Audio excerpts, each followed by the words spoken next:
Hi everyone, and welcome to Lawyers with Game. If you're interested in learning more about legal issues in the world of esports and video games, you are in the right place. My name is Darius Gambino, and I am first and foremost a lifelong gamer.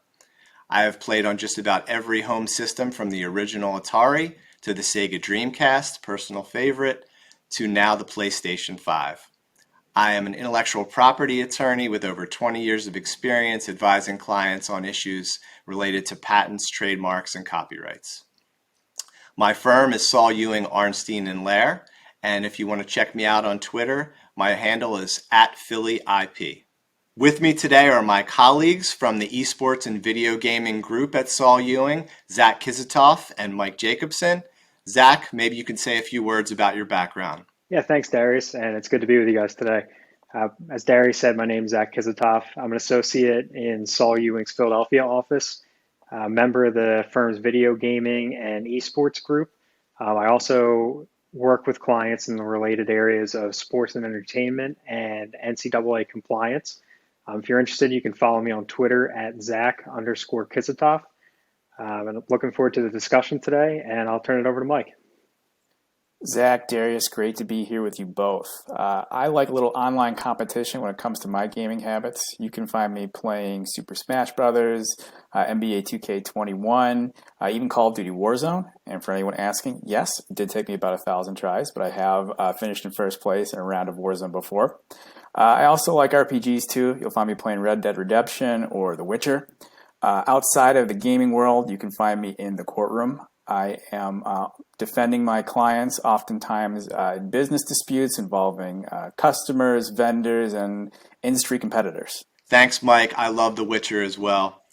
If you like this video series, please like and subscribe. And if you want to know more about any of us, you can check out our law firm website at www.saul.com. So Zach, maybe you can start us off by doing a little introduction into what exactly is an NFT. Yeah, absolutely. So as Darius mentioned, NFTs are non-fungible tokens, and non-fungible tokens, NFTs, they're a cryptocurrency like you would think of with Bitcoin, Litecoin, Dogecoin, things like that.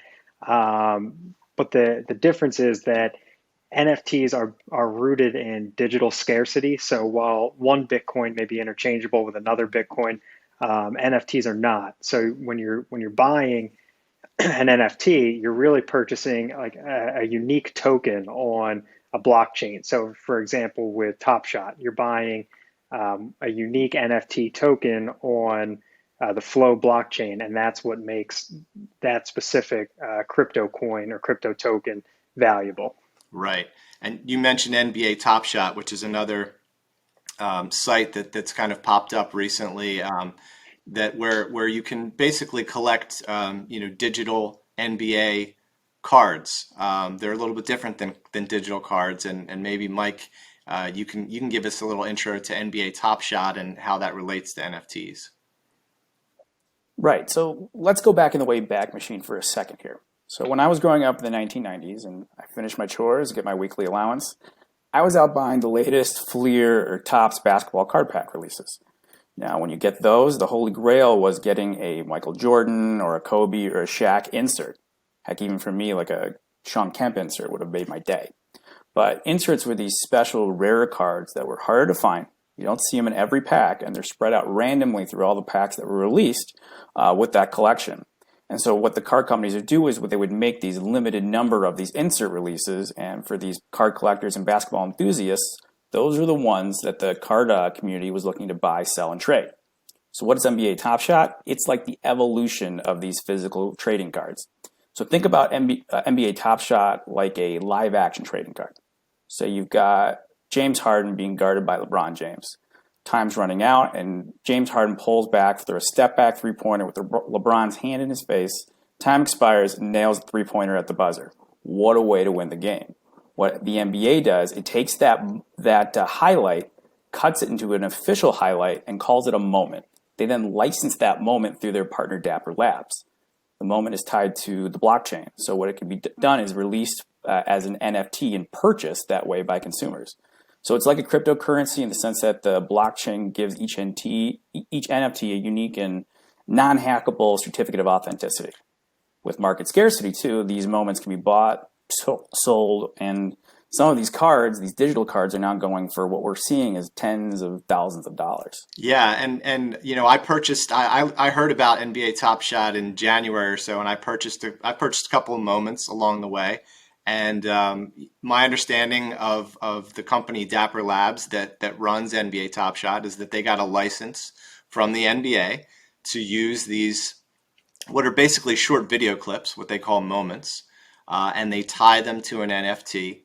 And I think therein comes the legal issue, Zach, right? I mean, what does it mean to have an NFT, which is basically a piece of software, tied to a 10-second video clip of James Harden in Mike's example, but I'd rather, let's talk about Joel Embiid in my example, because, you know, I am from Philly. But so what does that mean? What does it mean legally to have a moment tied to an NFT? Yeah, that's a great question because, I mean, whether you're an investor or just a consumer, I mean, you really want to know what exactly you're purchasing. So if you buy a moment, you know, which you kind of just defined what a moment is, you're really buying. So you're buying that rare, unique, non-fungible token, but you're also getting a revocable license to the art. And what Dapper Labs defines as the art is, you know, the video clip, the stats that come with them, everything that you think of when you think of a moment. That's really still Dapper Labs property, and you just have a license to use it.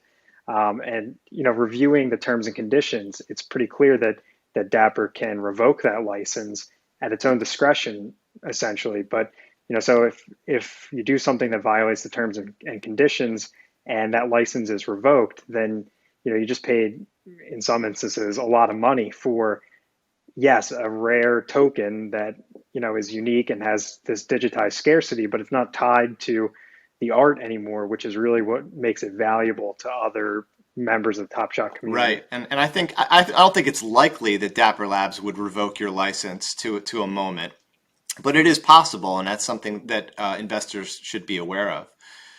Now, NBA Top Shot was a huge success. It made something close to $300 million in the first 3 months of operation in the early part of this year. The other leagues definitely are taking notice. The NFL a couple months ago announced that they were in active negotiations with a digital collectible partner. And just last month, Topps, the largest MLB, Major League Baseball collectible company, announced a digital offering. So how do you think this is going to affect, Zach, the world of NFTs with all these different leagues getting into the game? Yeah, it's amazing. I mean, the NFL, if they get into it, I mean, they're definitely the most popular league in the country in my mind. But I mean, people have gotten their feet wet with NBA Top Shot, the MLB, Wax NFTs, WWE is getting involved. So, and also, I think especially baseball and basketball has more of a global reach than the NFL.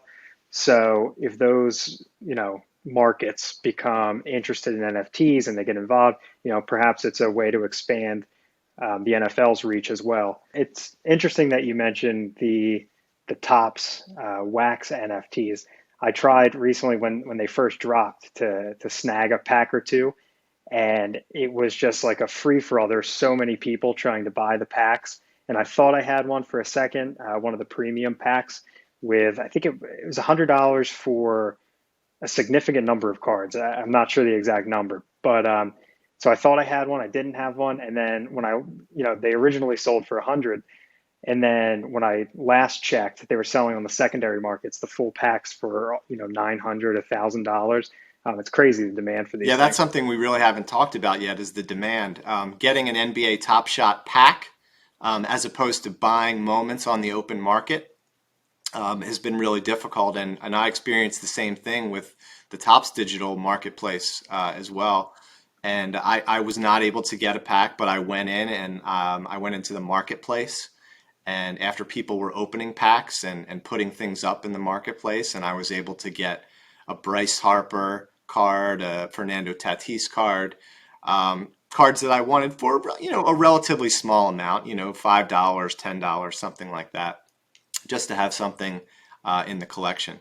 Okay, let's switch gears for a second and talk about a couple of fractional ownership apps that have come about in the last couple of months since we've all had a lot more time on our hands. One is called Dibbs and the other is called Collectable. And they basically allow you to own a piece of a sports card or a piece of sports memorabilia. But they also relate to NFTs. Mike, can you give us a little insight into how that works? Absolutely. So this is kind of where the physical fungible card world and the virtual non-fungible card world are going to collide. Darius, say you, Zach, and I want to buy a Tom Brady autographed rookie card as an investment. But the three of us together, we don't have the tens of thousands of dollars to put up right away to buy that Tom Brady rookie card. So we want to pool our money together and find a way to go in the investment together. Well, obviously, we can do that, but there's only one card. You, Zach, and I, we're not going to rip it up into three pieces and each take one part of the card. That's obviously going to destroy its whole value. So what the NFT does is the NFT gives you sort of a divisible fractional ownership. The NFT is going to be tied to a specific physical card. When the NFT is divisible, though, that's where it's kind of like goes like a stock market. So we're each owning a divisible share of a card. And that NFT, when it's tied to a physical card, the value can go up and down, but it's more like a new investment vehicle for us to buy or sell small stakes in something that could ordinarily be prohibitively expensive. Yeah, and make no mistake, I won't be buying a Tom Brady rookie card anytime soon. But it's interesting that you're taking an NFT now and you're fractionalizing it, right? You're taking one FT and tying it to a specific card, and you're breaking it up into, say, 10,000 different pieces and selling off each of those to different people so that they can own a piece of that card. And then if you want to sell that card at some point in the future for its full value, if you go around and gather up all the other NFTs, you can do that on sites like this. But the interesting thing about both of these sites is they have some specific limitations on when you can buy and sell. Are those types of restrictions legal, and should they be a concern for investors? Yeah, let's take a look at Collectable, for example. And these are rules and restrictions that investors should know. Now, they may not be true stock markets, but Collectable certainly operates like one. For example, it only trades Mondays through Fridays. Now, when a new card comes on the market, that interest you're buying is considered a qualified private placement security by the SEC, and the offerings are regulated by the Financial Industry Regulatory Authority through a registered broker-dealer. Same thing with the secondary market. So say initial card comes on the market through an offering, and then you're buying and selling your interest with other users. Those are also regulated through the SEC and registered brokers. So as long as these initial offerings and these cards being traded on the secondary market are compliant with the SEC rules and restrictions, what they're doing here would appear to be legal. Yeah, and I can tell you from personal experience that Collectable calls their initial offerings IPOs, just like when we talk about the real stock market, and they put them out there at a specific price. And inevitably, when those become traded securities on their open market, they go up in value. And Dibbs does something similar. They call theirs drops instead of IPOs. It's a little bit different, but it all operates very much like your TD Ameritrade account. I had to jump through a lot of hoops to get accounts on Collectable and Dibbs, including providing my driver's license, which was a shock to me. But it is pretty highly regulated. So let's talk about WAX, Zach, which we talked about a little bit earlier. The Worldwide Asset Exchange is a company that had an NFT marketplace for quite a long time, where you could buy and sell different licensed properties. They had Garbage Pail Kids and Street Fighter and a lot of other stuff on there. And then they got together with Topps and they became the platform upon which Topps built its digital platform. Um, and so, what are some of the concerns that you might have with a company like Wax, which is a Cayman Islands company, versus a company like Dapper Labs, which is a standard Silicon Valley tech company? What are some of the legal concerns that exist there? Yeah, a review of the WACS terms and conditions. There's a choice of law provision stating that the laws, regulations, and restrictions of the Cayman Islands will apply to disputes. This imposes a mandatory binding and confidential arbitration when a dispute arises from wax products.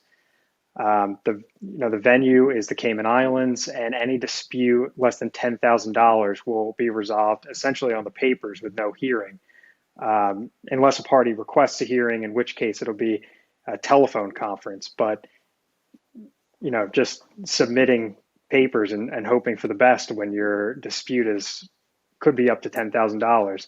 That's definitely something that caught my eye.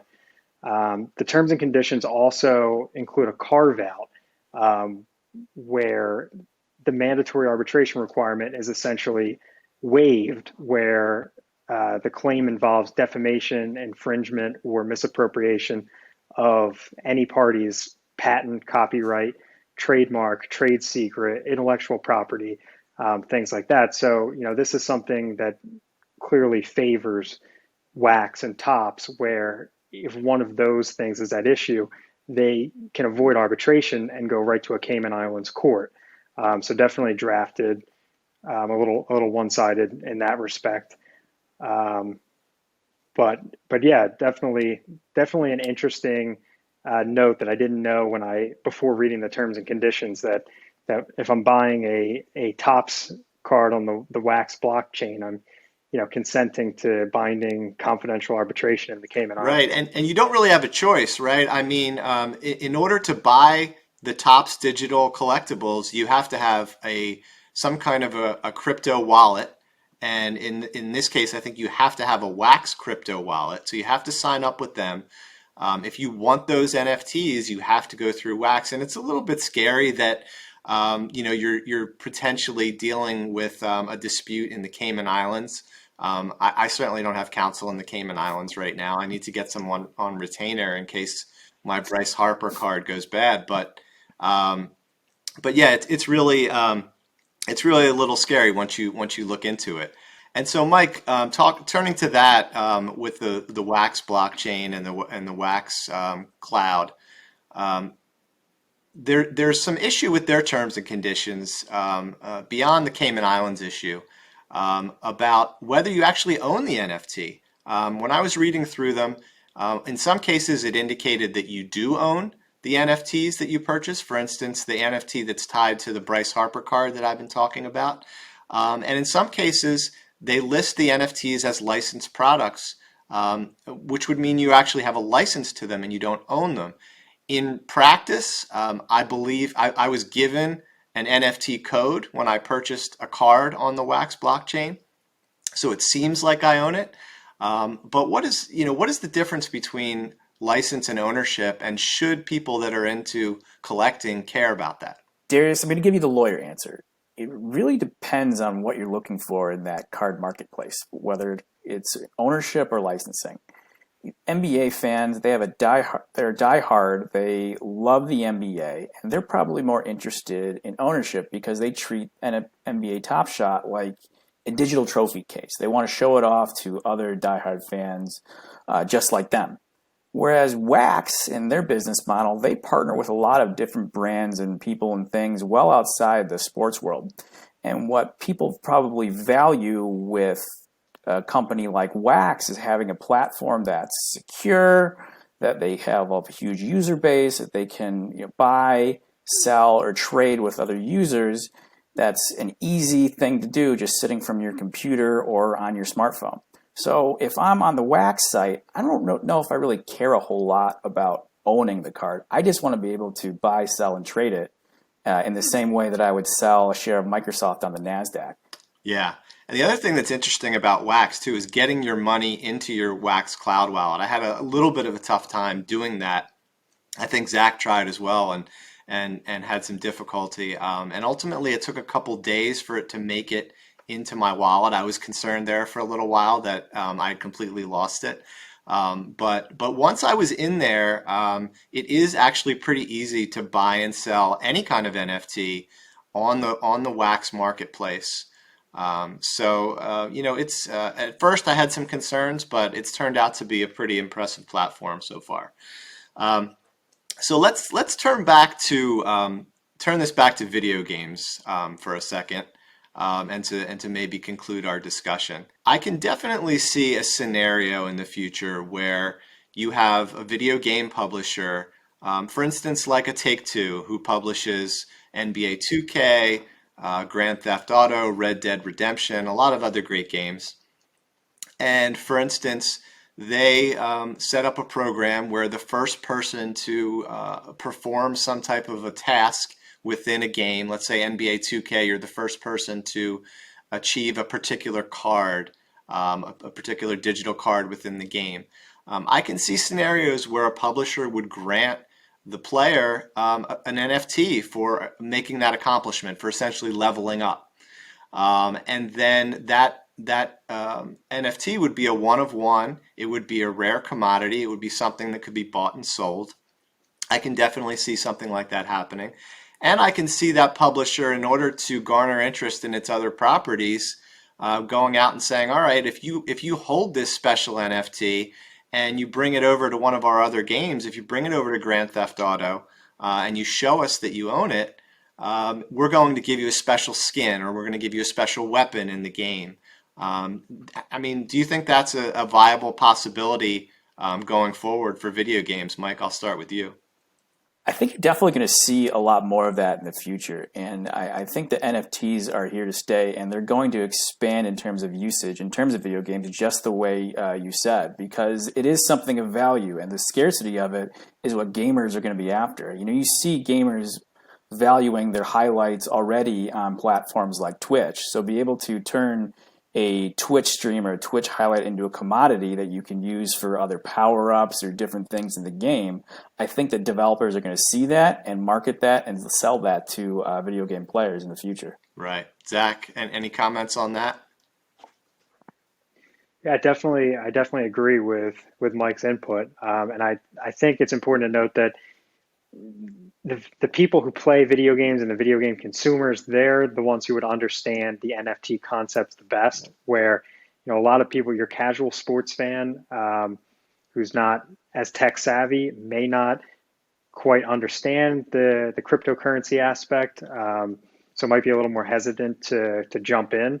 But I think you have a pretty big market there, good opportunity. Yeah, and I think this is a good entree into also saying that we are all open to playing games against anyone who wants to come try us.